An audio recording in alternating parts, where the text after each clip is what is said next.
I can get you the, will you put it back on for me? No, because I'm going to talk to the TV. So we can stand 6 feet apart, which is what the CDC guideline is. That's okay. Okay. In the last 2 days, we've seen a remarkable development. We have seen big tech, we've seen Twitter and Facebook actively interfering in this election in a way that has no precedent in the history of our country. Yesterday, the New York Post broke a story alleging serious corruption of Joe Biden and Hunter Biden concerning Ukraine. The allegations in the New York Post story, if true, indicate that Vice President Biden lied when he said he had never discussed his son's business dealings. That story, once the New York Post broke it, was blocked by Twitter and Facebook. Anyone who attempted to share it was prevented from sharing it on Twitter or Facebook. The New York Post itself, when it attempted to put out its story, was blocked on Twitter and Facebook. The New York Post has the 4th largest circulation of any newspaper in this country. Never before have we seen active censorship of a major press publication with serious allegations of corruption of one of the 2 candidates for president. That was last night. This morning, the story escalated and got even worse. The New York Post broke a second story of a series of emails that indicate yet more corruption. In this instance, the Biden family receiving millions of dollars from communist China government officials. Just minutes ago, I tried to share that story on Twitter.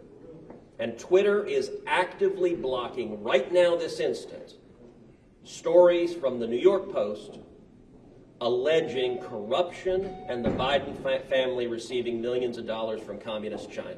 This is election interference, and we are 19 days out from an election. It has no precedent in the history of democracy. The Senate Judiciary Committee wants to know what the hell is going on.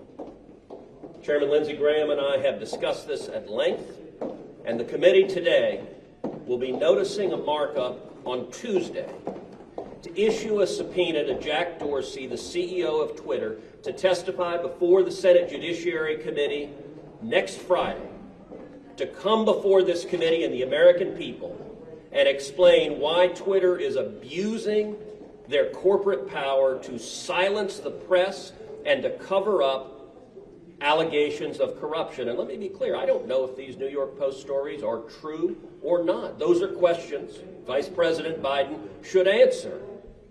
But Twitter and Facebook and big tech billionaires don't get to censor political speech and actively interfere in the election. That's what they're doing right now. And so on Tuesday, the Judiciary Committee, the full committee, will be voting on subpoenas to subpoena Jack Dorsey to come before our committee. Can I ask a technical question on that? Can the Democrats delay that subpoena a week or 2 weeks? The Democrats can certainly raise procedural objections. They can try to delay the subpoena. I don't believe they will be successful. We are 19 days out from an election, so if the Democrats were to try to play procedural games to delay the subpoena until after the election, that would be obvious and transparently political. Chairman Graham. Thank you. 2020 can't get any stranger. So they're 19 days out from an election. Again, I don't know if the New York Post article is true. I think it is established that Hunter Biden, while he was visiting China with the vice president, received money from a Chinese bank for investment. I don't know much more about it, but I do know this, that a lot of information, the Steele dossier, was all over the place. They never blocked that. All the allegations about Russian collusion and Trump and every other idea that Trump may have done something bad, nobody blocked that. So what we're going to do is we're going to finally have an accounting that's long overdue. These social media platforms have a dominance in our lives. They're newspapers, they're TV stations, they're radio stations, they're publishers.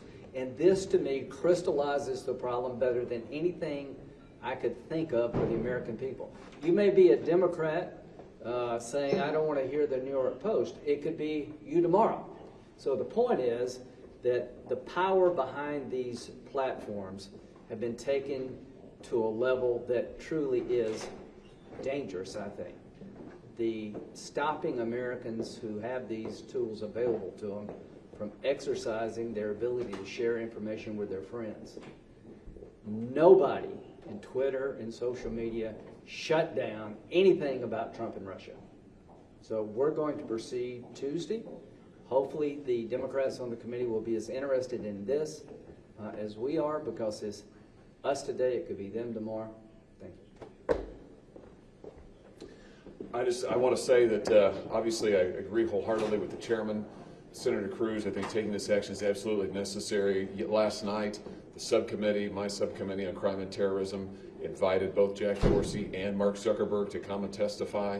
I think a subpoena from the Judiciary Committee is absolutely appropriate and in order. It is absolutely vital. We believe in a free press in this country. We also believe in free elections, and the attempt to rig an election, which is what we are seeing here by monopolies, is unprecedented in American history. They have a lot to answer for, and I hope that we'll subpoena both Twitter and Facebook. They should both come. They're both engaged in censorship. They're both massive monopolies. They should answer to the Judiciary Committee. They should answer to the full Senate. They should answer to the American people, and that's what this is about, and I look forward to taking this vote and hearing their testimony to the committee.